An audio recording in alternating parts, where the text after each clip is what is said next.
They're a curious physical breed, slender yet imposing. The muscles of calf and thigh are dramatically defined. Faces and forearms are baked a deep brown, with stark white lines at brow and bicep, where the sun has been repelled by cap and jersey. Imagine a breed of toasted whippets, and you have the general picture.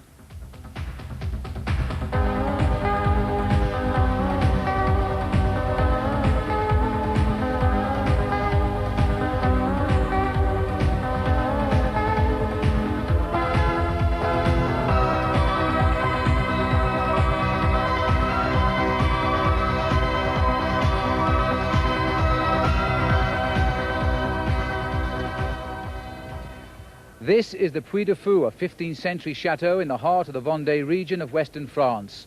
In 90 years, the Tour de France has seen many strange and beautiful places, but this is the most historic start for the world's greatest bicycle race. The route this year spends 3 days in the Vendée region before moving clockwise towards the British coastline.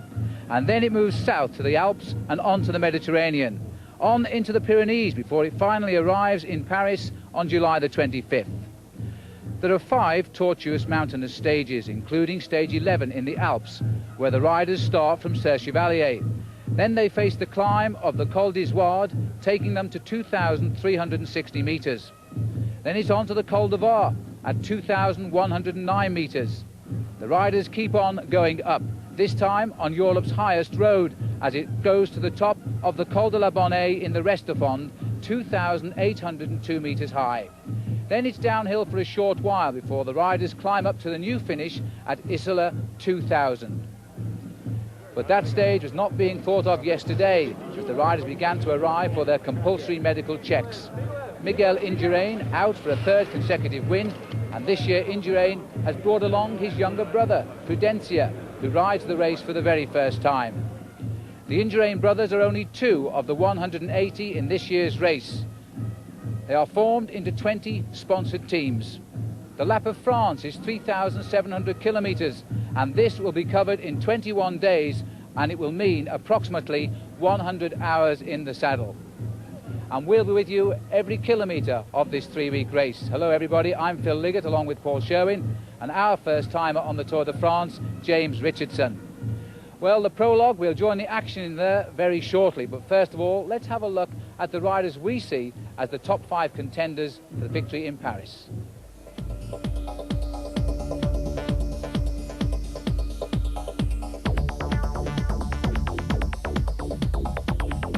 He's annoying and unpredictable, and both aspects of this colourful character make Claudio Chiappucci a feared adversary in any race he rides. Now known as Il Diavolo, or the Devil, his finest hour came when the Tour went to Sestriere last year. A day-long breakaway in the manner of the past great riders placed him in the history books alongside names like Fausto Coppi and Eddy Merckx. Apart from his aims to win the Tour, he's also trying to be the first rider to win 3 straight King of the Mountains titles since Julio Jimenez almost 30 years ago. A surprise last year, a favourite this. Such is the progress of Switzerland's new star Alex Zülle. A brief Tour leader on his 24th birthday last year, he's been grabbing the headlines all season. 2 months ago, he led the Tour of Spain, increasing his reputation. But a crash towards the end robbed him of the chance of overall victory. He's 25 this year, and he'll be looking for a bigger slice of the cake.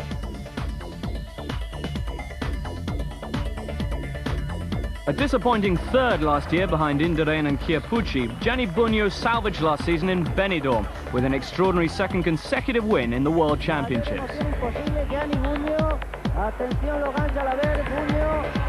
He's become very attached to his rainbow jersey of World Champion, but he desperately wants a top performance from the Tour de France this year. A poor season so far means he must redeem himself in the eyes of the Italian public.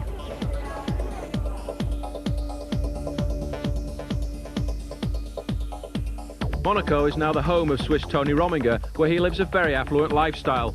A couple of years ago it was the Italian Renaissance. Now it's the turn of the Swiss. Rominger has been around for a long time, but only recently has he shot into the headlines. For the past 2 years he's won the Tour of Spain, yet still has to show that he can ride the Tour de France well. After special altitude preparation in Colorado, he has his best chance to succeed this year.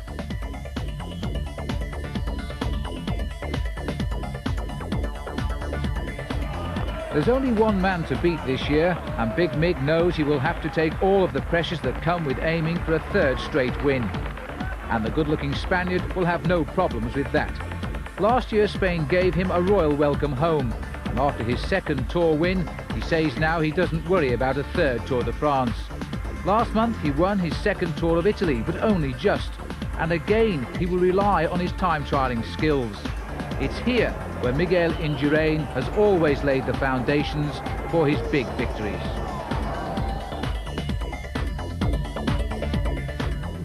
Well, there's no doubt who the British bookmakers have made favourite for this year's Tour de France. Miguel Indurain is odds-on to win his third straight Tour.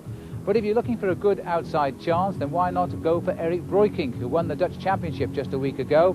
He's finished third in the Tour de France before, and he wants to win it this time out, and he's on a very strong team from Spain. Sadly, two riders we will not be talking about over the next 3 weeks are Greg LeMond and Sean Kelly, who have entertained us so well for many years. Greg LeMond has developed an allergy which has affected his immune system and has withdrawn from the race. He'll be best remembered for his great victory in 1989 when, on the Champs-Élysées, he pipped Laurent Fignon by those magic 8 seconds, the lowest victory ever for any rider in the Tour de France. He won't like to be recalling, though, last year when, in his 7th Tour de France on the road to Alpe d'Huez, he was forced to abandon the race, totally exhausted. Sean Kelly should have been starting his 15th Tour de France, and that would have ranked him in second place of the all-time greats, but instead he too has been dropped by his team, his place going to a younger rider. Kelly won't like to remember 1987 when, on the road to Bordeaux, he crashed and broke his collarbone and broke down in tears. But Sean Kelly has entertained us so well. He won the Green Points jersey on 4 occasions, and that is still a Tour record. Kelly has also won 5 stages in this great race. 2 riders, though, we will be seeing something of, and I hope winning stages, will be Robert Miller, who's on good form, and Sean Yates, who rides for the American Motorola team. Well, if you want to know a lot more about the Tour de France, this Channel 4 official guide to the Tour is packed full of information. Now, the Prologue time trial. Over the years, it has always been decided by just a few seconds, and the 6.8 kilometre ride today shouldn't be an exception. It's always been the stage for the bicycle manufacturers to bring out their very latest in technological development. Paul Sherwin, I think, has the scoop here with the bike and the rider he's found. Those of you who watched the Olympic Games last year must remember the incredible ride by Chris Boardman, who took the gold medal in the Pursuit Championships on what was then dubbed the Superbike. Well, that was designed by Lotus, and the engineers took all the information back from the Olympic Games and they came up with this: the new Lotus road bike, which Erik Breukink is going to use in the Prologue time trial of the Tour de France today. The engineers from Lotus believe it's going to save something like 3 seconds for every kilometre. Erik Breukink went out on the bike yesterday to try it out, and although he's a little bit sceptical on the amount of time it's going to save him, he did think it was going to give him a comfortable ride. For me, I trained today the first time on it and I have a good feeling on it, and I think I race tomorrow with it. Now, I've spoken to the engineer and he thinks it's going to save a lot of time. How do you think it will help you? Do you think it'll save a certain amount per kilometre? I hope so, but I think in a Prologue it will not change so much because it's short distance. But in a long time trial, when they say it's like that, maybe I can have advantage of the bike. So what's so special about this bicycle? Well, everything has been thrown into it to make it as aerodynamic as possible. Starting off down here with the fork blades, which are long and flat to cut into the wind. The central part of the bicycle is made out of one piece of moulded carbon fibre, which has been formed to reduce the aerodynamics. The back part of the frame here is a twisted fork blade, again to reduce the drag. But once the rider is down in his aerodynamic position, he doesn't want to move, even to change gear. So they've even integrated electronic gears. Either here on the tri-bars, there's a little switch that he clicks to go down or to go up. And even here on the brake levers, this small switch allows Breukink to change gears. Well, in a short while, we'll be able to see whether British technology can put the yellow jersey on Erik Breukink's shoulders. Well, Erik Breukink starts 6th in the end today, and the first man who opened the Tour de France 1993 was Frank Pinault. Well, Pinault's time was nothing to write home about. He finished with a time of 8 minutes and 53 seconds. That was very quickly bettered by the riders that followed. Mario Cipollini was one of those men who set a better time, but only by 1 second. And Cipollini, don't forget, is the self-proclaimed fastest finisher in the world. Well, we'll find that out as this race unfolds on the flat roads this week. Cipollini's time, 8 minutes 52 seconds. And then Sean Yates, well, he didn't try too hard. He made a steady start off the blocks, and he made a steady finish as well. And Sean's time, 9 minutes and 15 seconds. A similar time too for Prudencio Indurain, the younger brother of Miguel. He made a gentle start. He finished with a time of 9 minutes and 12 seconds, so he's still a long way to go. And now this is the arrival of the Dane Rolf Sorensen. This looks like a tremendous time for Sorensen. The time to beat is that of Johan Bruneel. Sorensen, the rider who went out of the Tour in 1991 with that broken collarbone, when leading the race at Valenciennes, and look at that time. And so the time for Sorensen, 8 minutes 30.17 seconds, and that now is the time to beat by the stars in the Tour de France. They will be the last riders to leave the start house today, including Eric Breukink on that Lotus bike. So it's a good time for us to take a break.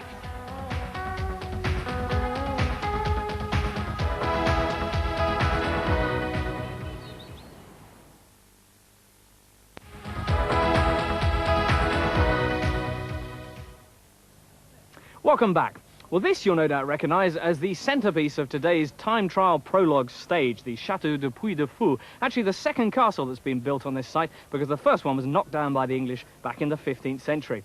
Well, luckily, the French quickly replaced it with another, which has survived numerous wars and the odd revolution, to become today the centrepiece of a 30-hectare ecological and historical theme park. Puy du Fou is one of the most unusual start points yet chosen for the Tour. There's no town here, just the chateau and its surrounding lands. However, the park does offer its millions of visitors a glimpse of France's history, with a replica of an 18th century village and, amongst other things, demonstrations of falconry and medieval jousting. It's this attention to heritage that has drawn the Tour's attention. That and the hefty down payment Puy du Fou has paid the race organisers. We went outside our borders last year. We went in 7 countries, and we wanted to make something really French.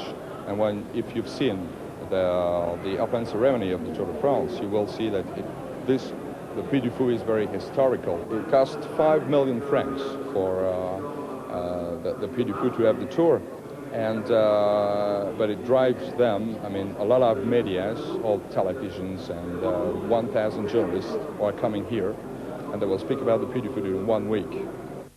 Well, of course, this time last year, the Channel 4 film crew was busy going through the wreckage of 3 of its cars, blown up, if you remember, down in Spain on the eve of the Tour's start there. Was it the work of ETA, the Basque separatists? Nobody knows. But 12 months on, the Tour is again getting underway with a bang. This time, though, courtesy of the Chateau. The Chateau got the Tour underway with a performance of its celebrated Sonnet Lumière. This area was actually staunchly monarchist during the French Revolution, and they're very proud of it. In fact, they based their entire show around it, complete with revolutionaries riding off in flames. They claim it's the biggest spectacle in Europe. That's hard to prove, but the numbers do raise the eyebrows. 2,500 volunteers, 700 local actors, 400 kilometres of cable, and 300 different types of fireworks. Spectacular stuff, and certainly less traumatic than last year's Eve of Tour Bonfire. So the Puy du Fou, having made full use then of their captive media audience, let's catch up again with the prologue and Phil and Paul. And looking from our helicopter, this is Alex Zula out on the course. The young hope from Switzerland, who's in the Tour this year to make sure he gets to Paris. He won't be pulling out halfway through. And just look at the crowd down there. They've estimated 150,000 spectators have come into the park around the Puy du Fou, and they're now looking at one of the brightest hopes in world cycling. And so Zula now swinging into the home straight. He's looked very strong as he came over the top of the small climb out on the course, and strong is the word. Look at the time on the right. He's going to eat alive the time by Rolf Sorensen of Denmark. So Alex Zula, who won the Prologue time trial in the Tour of Spain, is now the leader of the Prologue here in the Tour de France.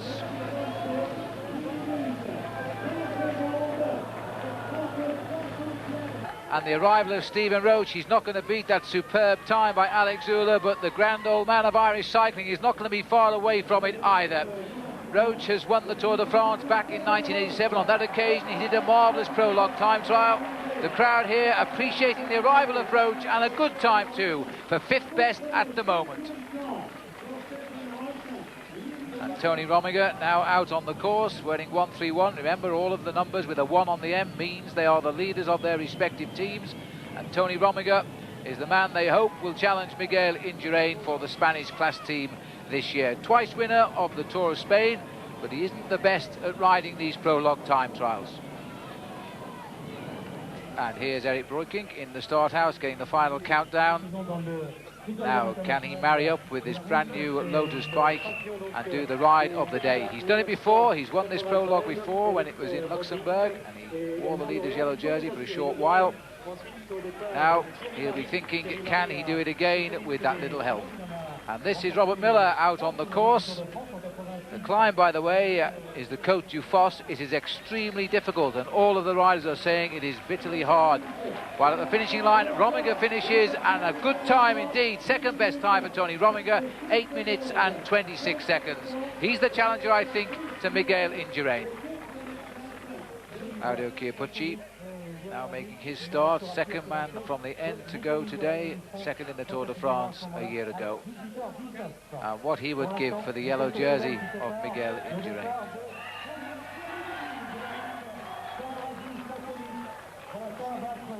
And the arrival of Robert Miller, the time outside 9 minutes, but he's going to be a little bit quicker than Sean Yates, or is he? 9 minutes, 13.74 seconds, Robert Miller.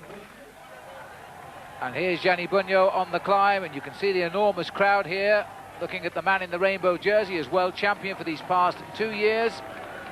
And if things can just go right for this rider from Italy, he really will challenge in the Tour de France this year. It's a beautiful day here in the Vendée, slight wind blowing, it's a tailwind finish. And now, let's have a look at Eric Breukink, who is now approaching that finish time. But he's outside that superb time by Alex Zülle. They're on the same team, remember, so Breukink himself will not be too sorry about that. But Breukink will be a challenger in this year's Tour de France. A good ride, 8:38.8. Only 9th place, though, for him. And the dancing figure of Claudio Chiappucci from Italy as he climbs the Côte du Fou. The crowd applauding him all of the way. They love that rider.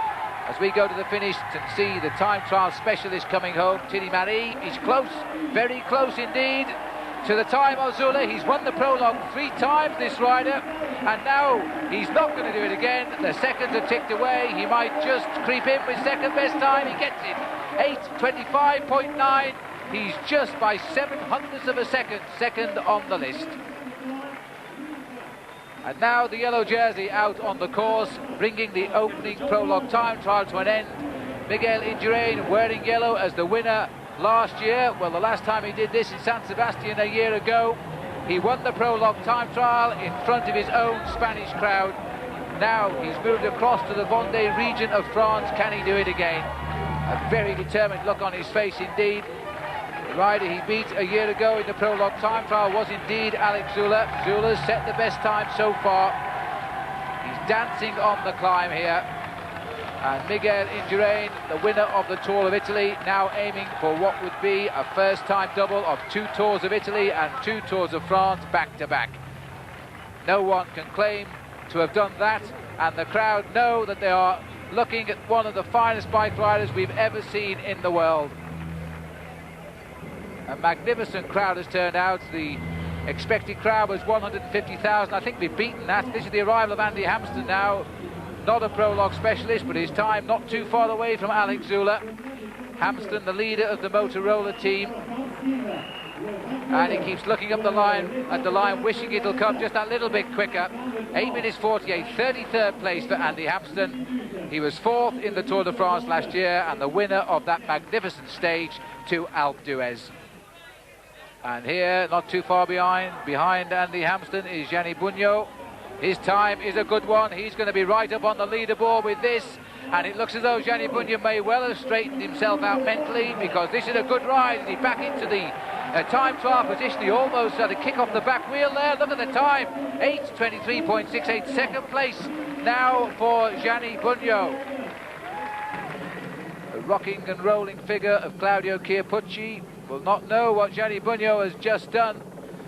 Well, just before these 2 riders started today, Paul Sherwin and myself noticed that they were going out training together in the warm-up section, having a little friendly chat. Now, they're head-to-head. Bugno is in with the second best time, 8 minutes 23.68 seconds. And let's have a look at the overall situation. Bugno 3 seconds off Zülle. That's an indication of what a good ride Bugno has done today.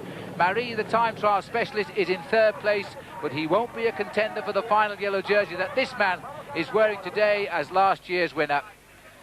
Back up to the finishing line, Chiappucci, and his time too is going to be close but not better than Alex Zülle. He's now looking at Bunyo, that's gone. He's now looking at Tony Romiger's time, that's gone. Sorensen's time will be next at 8:30, and that's gone, but it looks around 5th or 6th place for Claudio Chiappucci. 7th at the moment for Claudio Chiappucci, with Indurain still to finish. Well, this is the rider who has set new heights in the world of racing alone against the clock. Remember that magnificent ride in Luxembourg a year ago when he beat the field by 3 minutes, and that was the closest anyone got to him. And now look at the clock, he's going to win it again. Indurain is going to do it exactly as he did in San Sebastian and push Zülle back into 2nd place. The champion is firing on all cylinders here in the Vendée. He sprints to the line. Miguel Indurain's the winner. 8 minutes, 12.67 seconds. Indurain has done exactly what he has done in the Tour de France 1 year ago in Spain. He's pushed Alex Zülle out into 2nd place. What a magnificent ride by the Spanish champion. And here you can see Miguel Indurain as he finds every last ounce of energy in the final push to the line. His face tells the story. This man is back in the Tour de France, equally as determined as in the last 2 years when he's run out the overall winner. This is a superb performance and the best time of the day. So the result, the king is back. Miguel Indurain's time of 8 minutes 12 seconds, bettering Alex Zülle by 8 seconds. Gianni Bunyo, the world champion, by 11 seconds. Thierry Marie, the Prologue specialist in the past, by 13 seconds. And Tony Romiger of Switzerland, he was finishing 5th, but 14 seconds off the pace. Eric Breukink on that bike finished 26 seconds down, and Paul Schoen was with him to get his reaction. I did my best and I think it was not so bad. It's the form of the day and I felt okay, but it's nothing to do with using a new bike when you only just picked it up yesterday? The bike was okay. I always say the man on the bike has to do it. When you put Indurain on this bike, it's maybe in the same time. So history repeats itself. Last year it was San Sebastian in Spain. It doesn't seem to make any difference, does it? Miguel Indurain is again the leader of the Tour de France after a prologue time trial. And don't forget, you can get all of the results of today's stage on Fortel on page 350. Tomorrow the Tour de France is out on the roads of France, exactly where it should be, and let's hope the sun keeps on shining. The race goes 215 kilometres from Luçon down to Sable d'Olonne. Until tomorrow night, from James, Paul and me, goodbye.